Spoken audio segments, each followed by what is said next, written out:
是车祸，今日透早2点外，桃园机场外口有一台客运的载真侪人客，准备要驶到台北车头，也无多起步尔，起行就去弄到路上发生车祸，车顶有31个人客拢着惊，其中9个是台湾人，22个是外国人。真正受伤人一般拢是溜皮尔，送到病院治疗了后，拢无啥要紧，已经出院啊。国讲客运的副总是表示讲会完全负责。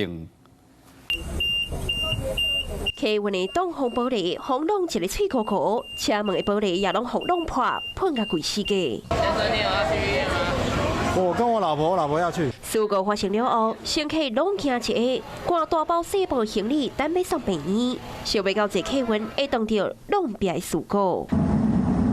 救护车赶来现场，当时客运载满人客，未少乘客拢扯着伤，把握时间送病院治疗。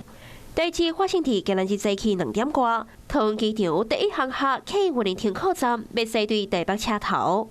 有乘客讲，驾驶敢若是车驶行时分心越头讲话，才会出意外。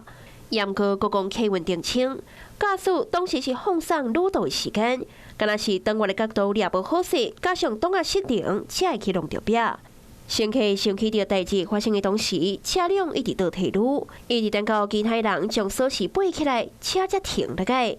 运输安全委员会嘛已经来到现场勘查，要调查事故的原因。全员处理，都有干部去现场跟这个人员去了解跟慰问啊。车顶有9个台湾人，22个外国人，包括着11个韩国人，日本4个甲缅甸4个人，拢总31个乘客。 大部分是车上甲破皮，其中一对法国的男女朋友，因为治疗喙齿，伫病院垫较久，加在目前拢已经全部出院。现场对驾驶实施酒精浓度测试，酒测值为0。